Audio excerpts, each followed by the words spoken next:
Hi, hello, and welcome to yet another episode of IPL Titbits with Gully Cricket. So, Shash, we have yet another super fan on the show. So, please Yeah, welcome our super fan of the day, Akshay. Hey, Akshay. welcome Akshay. Hi, thanks guys for having me. Yeah, hope you're Yeah, enjoying the season. Yes, Okay, which so team do you support, Akshay? I am actually a CSK supporter, but for the last two seasons, I have been trying to follow RCB because I feel bad for Kohli. So yeah, I've you're Where are you joined the from? RCB bandwagon. Oh, okay, fine. all You right. feel bad So, for Kohli? Okay. All right. that's something we all do. Yeah, that's fine. So, let's get started with the show and move to the day that was. Now, the game Mm-hmm. was between RCB and RR, and like it happens in every playoff, RCB lost another knockout game. So, Akshay, except for Maxwell and Shabazz, almost everyone was like striking at a rate of around 140 on a pitch where you need at least 180. So, what do you think? Was this one of the key reasons for RCB's loss? To be honest, this has been the pattern throughout the season. I've not seen it really very different because most of the times, if you see in the games which RCB have won, it's been Dinesh Karthik, Shabazz Ahmed, and recently now Padita who's Rajat. started contributing. Mhm. So this has been the story throughout the season. Faf has been on and off. He's got 3 or 4 40s, which have been at a considerably low strike rate. If you see, even yesterday, Correct. uh, he batted up to eighth or the ninth over, and his strike rate was ranging around 90%. 90 at he was striking at 90. So that's not going to win you T20 games at all. So that's been the story. Yes, definitely one of the reasons was that. But I feel the game changing moment was the wicket of Maxwell because I just felt that Maxwell was starting to open up and he had just hit 2 sixes and he was just getting into his groove. But just like the last eliminator as well against LSG, he was not able to carry on. And I felt that the partnership between Patidar and Maxwell, if it had carried on for 4 overs more, RCB would have been able to post around 180 to 200, which we are talking about. So, yeah. Yeah, true. And we expected that to happen, but it did not happen. So, Shash, even with two of our retentions underperforming, RCB still managed to take the third position at the end of the tournament. And this was mainly due to the Indian core, like how Akshay mentioned, right from Patida till Harshal. So, are you at least happy with the promising returns given by this Indian core? Well, yeah. Just small correction. We finished fourth, I guess, not third. So, anyways, yeah. I mean, it's a bittersweet thing, I would say. Considering that with so much promise, we couldn't make it to the finals. That is what is disappointing. If I have to be honest, talking about yesterday's game as well, uh, Kohli and Faf have just not done justice to their roles. Being senior players, you can't, just hold on to your position by scoring at strike rates of, 100, 110. This is hampering the team, and these guys are not consuming like less balls. They're like consuming 4 overs, 5 overs. So you're eating up the momentum, and I feel sad for Maxwell in a way when he comes to bat because he's under so much pressure. He has to go for ball one. It's not easy to do that day in and day out. Like your main batsmen are consuming the balls, and then you're expecting your lower order or middle order, in fact, to go from the word go. And you know how difficult it is batting in the middle order because you do not know what situation you're going to come into bat. So this is one of the reasons I feel like RCB struggled throughout the season. Talking about Indian talent, yeah, Rajat is definitely like impressed quite a few people. Even yesterday, it was a game of inches. Like he was connecting it quite well considering the size of the boundaries in Ahmedabad. Uh, I mean, if he had just got a little bit more elevation, that would have gone for a six of Ashwin. But yeah, you cannot. You can only say ifs and buts now. But yeah, otherwise, you can. I think Shabazz had been good like in the first half of the season. I think he sort of maybe not got enough opportunities. Yesterday's bowling was a little bit off, you can say. I think again a tactical error by Faf by not giving Maxwell bowling in the power play because I think he's been underutilized as a spinner from RCB's point of view.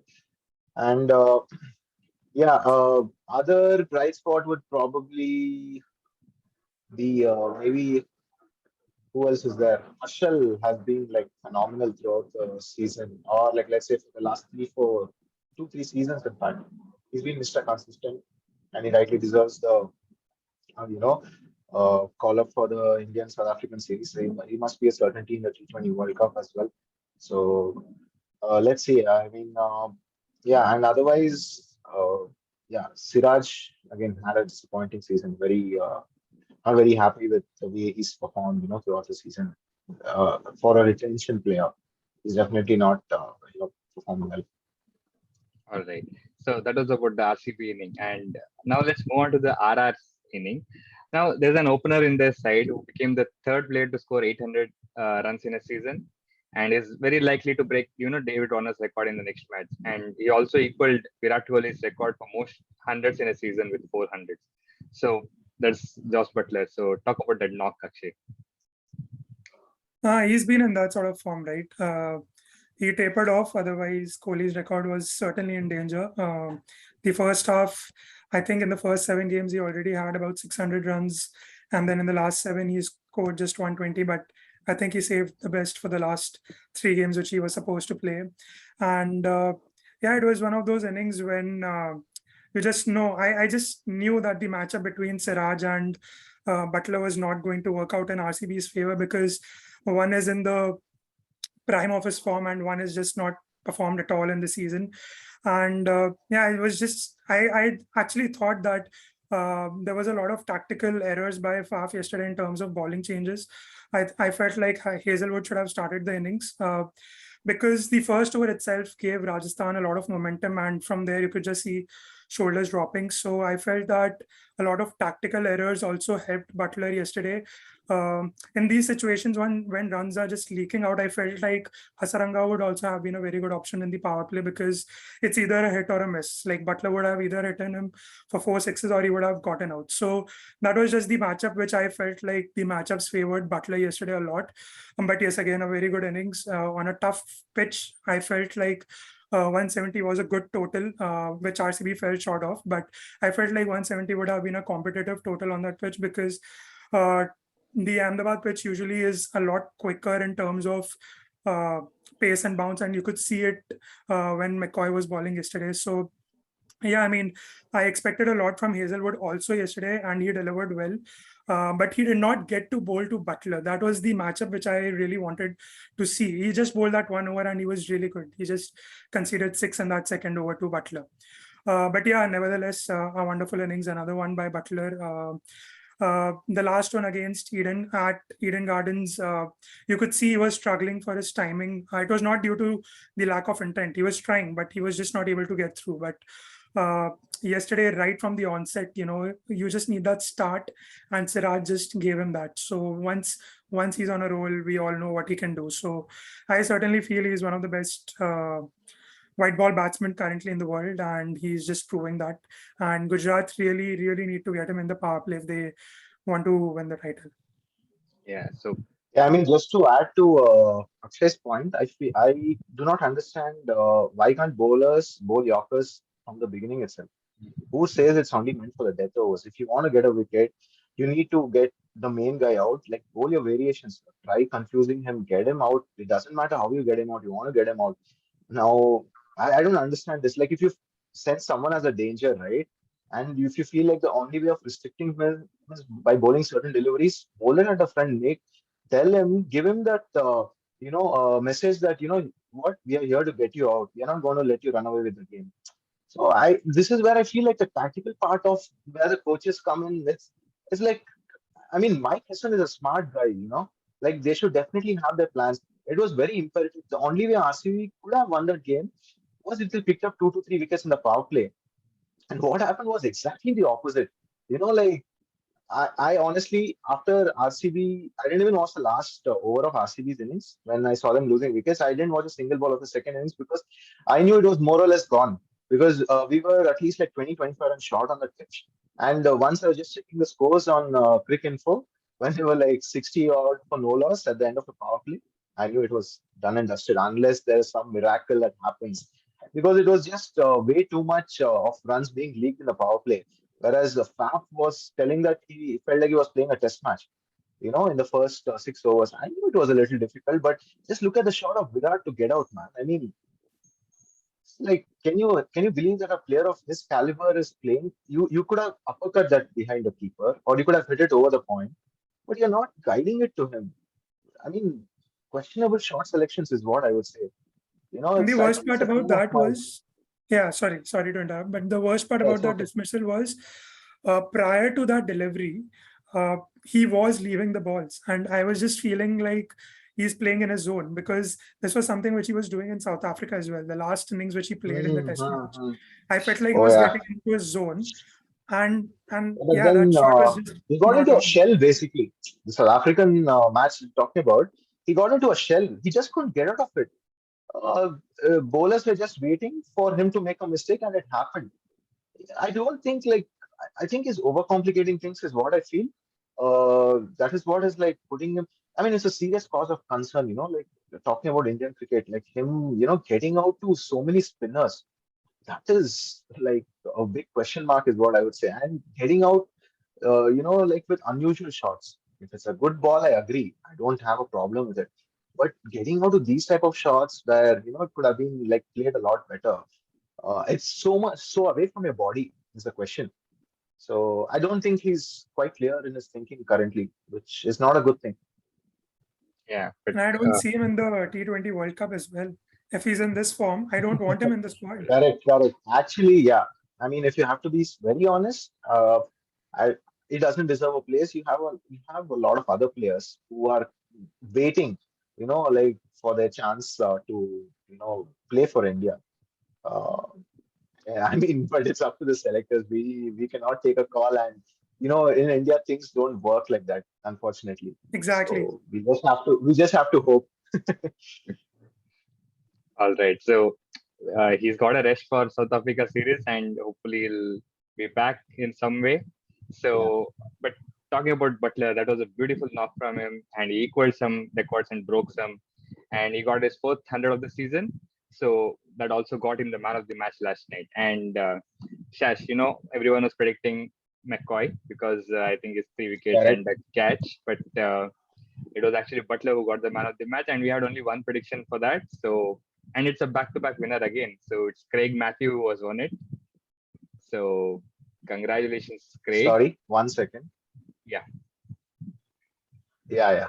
I just got off mute. Yeah, tell me.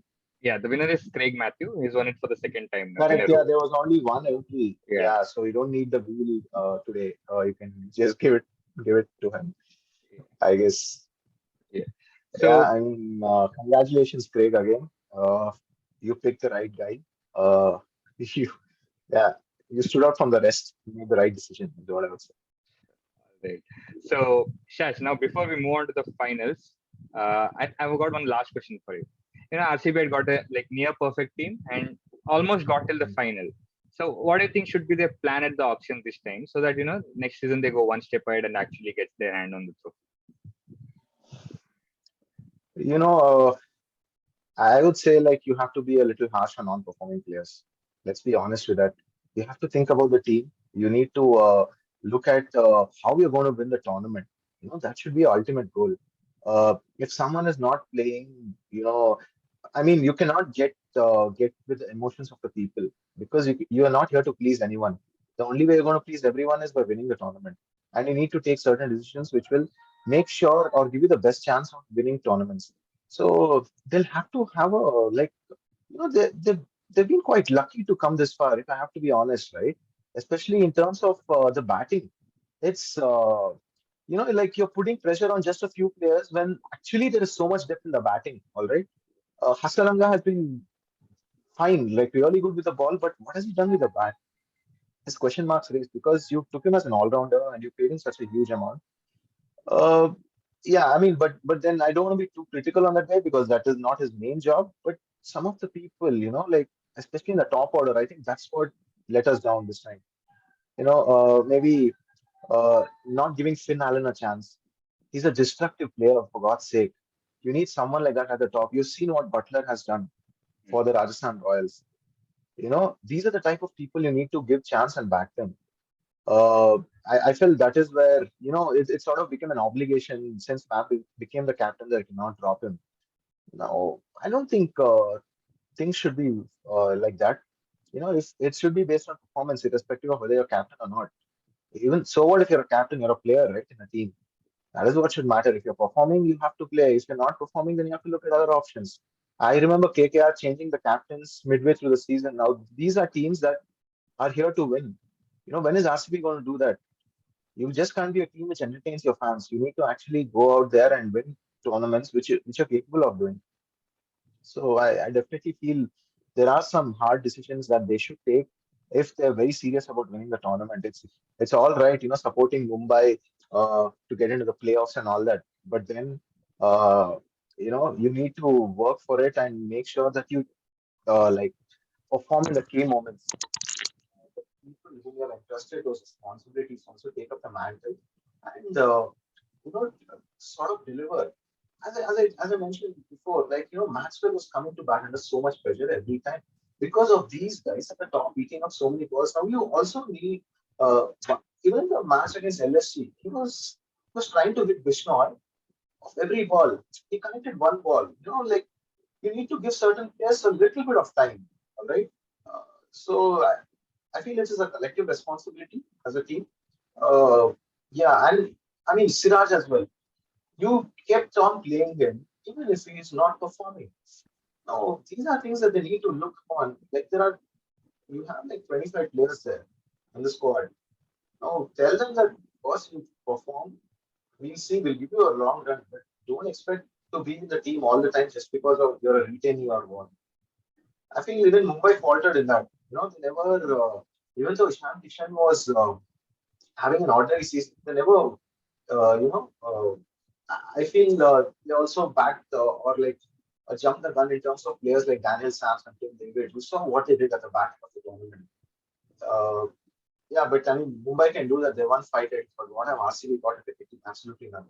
And this was a golden opportunity that was lost. So I hope they learn from the mistakes and, don't repeat it again, is what I would say. All right. So Adding to this, yeah. I'd just like to say in the mini auction, I think they have to buy a pacer as a Indian pacer as a backup for Siraj.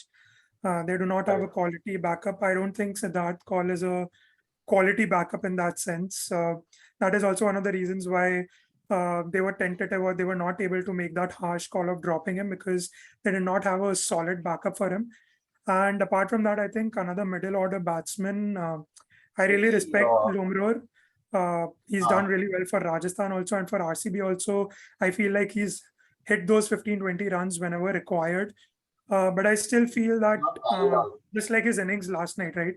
Uh, I Correct. won't blame him for that. But again, eight runs of 10 balls, absolutely no intent of even hitting a shot, only going for singles. Definitely, intent was So missing. I think, yeah, some other middle order batsman, Indian middle order batsman, and a decent medium pace bowler is definitely something they should look forward to in buying in the auction. I think Chama Milan was someone who they had taken, but Mhm. never gave him an opportunity. I don't know for whatever reason. That's what like you cannot be with a preoccupied notion that if a player is written, you can't drop. That's not how it works. All right. I mean, can you imagine SRS didn't play Abdul Samad, which Manas raised the question. I mean, how some things happen. It's not like he didn't get a single game. Now, how bad he must be playing. But then I'm telling you have to look at the bigger goal.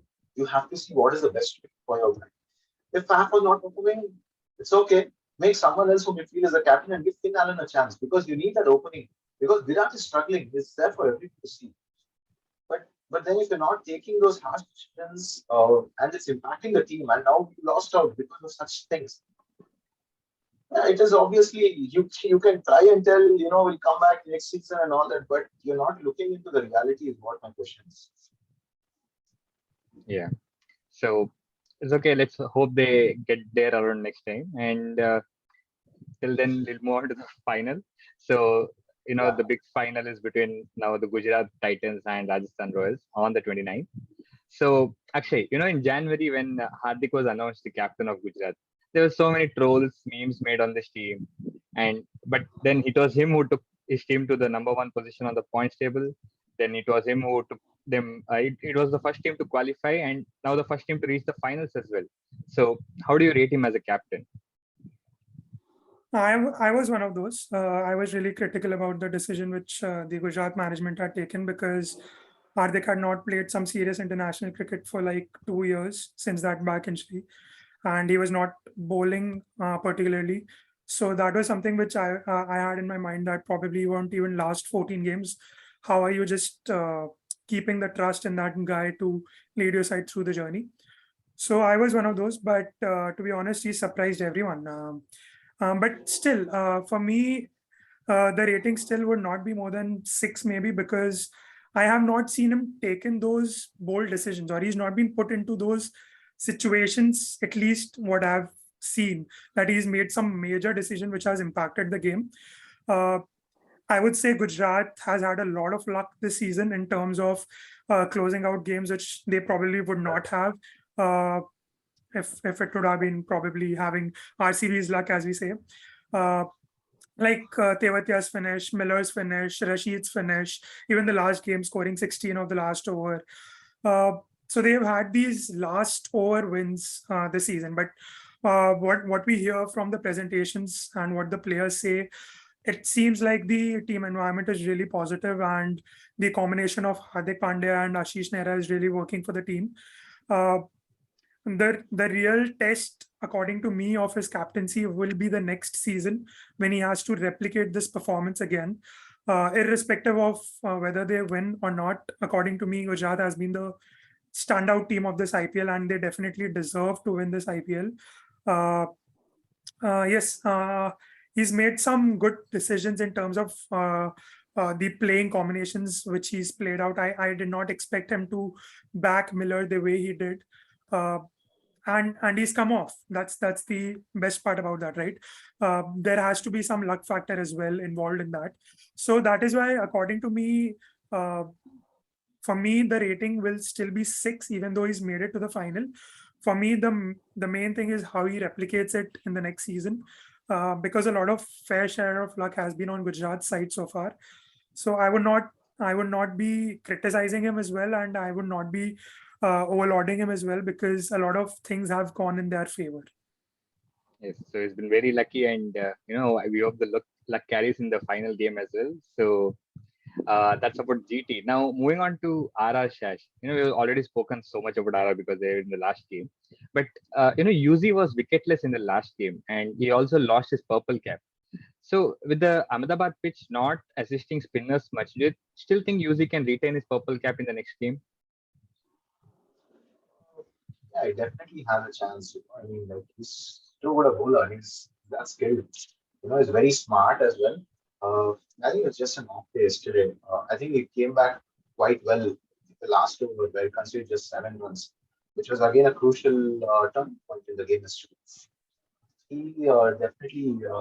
I did expect to turn a bit, because that's what certain people were telling before the match, but it didn't seem like that. In fact, Matthew Hayden during the commentary also mentioned Lavi the Waka by any chance, because the amount of pace and bounce and the carry that he was seeing on the pitch. Actually, it was a very true surface.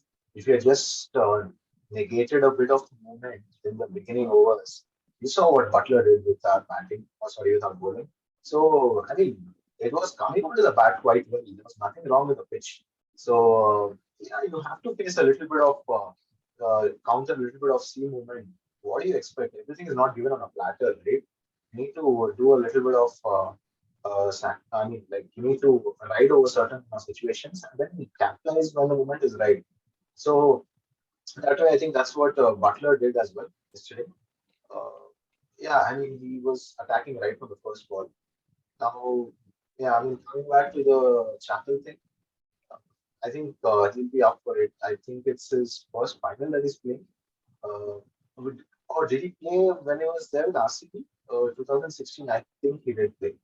I don't know, but he's won a cup for Mumbai actually. He was in Mumbai when they won in 2013 or Yeah, but something. then I don't think he was in the squad that time. Playing 11, yeah. He They were started only 2014, correct? Sorry, he was not in a playing 11. Yeah, so I think he will probably step up because we've seen they just played like on Monday. So I'm pretty sure they sort of have their matchups and assessments. Yeah, it's like what should I say? A repeat of the first qualifier. That's what it's going to be. Honest. Yeah. All right. So going on to the final question of the night. So Akshay, what do you think? Who's gonna win the cup this time? Is it Gujarat or Rajasthan? So you know that I am from Ahmedabad, right? So I am supporting Gujarat for sure. But yeah, I mean the odds are also favoring Gujarat more than they are towards RR because, as I mentioned, right, a lot of luck has gone their way, and it just seems in their destiny to win this one. Also, I feel like they have a more balanced bowling attack just because uh, Rashid Khan is just their main key bowler. Like his performance in the knockout games is just unreal, to be honest. Bowling with an economy of less than 5 in whatever qualifiers or eliminators he's played is just unreal. And yeah, again, key matchup Rashid Khan versus Josh Buttler. I would really like to see Hardik force the issue right from the beginning. Start with Shami for sure. He's troubled Buttler a lot with the movement. And if Buttler goes off, bring in Rashid, irrespective of whether it is in the power play or not. You need to get Buttler as soon as possible. And I think Rashid has got all the weaponry to get Buttler. And you just saw how Buttler struggled against Rashid in the first qualifier as well. He was not able to pick Rashid at all. He played and missed so many of those deliveries against Rashid specifically. So I feel in the first game as well, Hardik just let Buttler get off by bringing Rashid quite late in the game, and probably he might realize that Buttler is back among those runs and in that fluency which he was in the earlier part of the IPL, and he would really want Butler's wicket early. But I don't know. I have a feeling that Hetmeyer is going to play a very, very big role for Rajasthan if they are chasing. Uh, Ideally, Gujarat is the chasing team, and Rajasthan is the team which has won batting first more in the season. So it's going to be a blockbuster. Both teams have one of those things wherein, suppose if Gujarat win the toss and they decide to bowl, so both the teams will get their side of expertise or their side of experience in terms of how they won the game. So that is something which I'm looking forward to. Uh, Other than that, yes, another important game for Shubman Gill, who's been a real disappointment for me. Uh, I feel he the way he started the tournament. To be honest, I was really excited to see him through the season, but he just tapered off after the first 2 3 games, and it's not because of the lack of intent this time, like it was when he was playing for KKR. It's just been that he's not able to convert his starts or whatever it has been. But hopefully he comes off for Gujarat. And yeah, again, Hardik has been superb this season. He is not surprised us only with his captaincy, but also with his all-round skills. Probably more with the bat than the ball because, again, with the bowling, his economy has not been that great. But again, for the longer perspective, if I see for Indian cricket, if he's able to deliver even 2 overs with an economy of about, say, 8, uh, it's more than enough or more than what you can ask from him. So, yeah, looking forward to it, and I'm going to support Gujarat tomorrow. All right. So, like you mentioned, not that everyone is in form in Gujarat, but it's just that one or two players in every game was like fired and got them Correct. across the line. So, Shash, Akshay is supporting Gujarat. Who do you think will win tomorrow?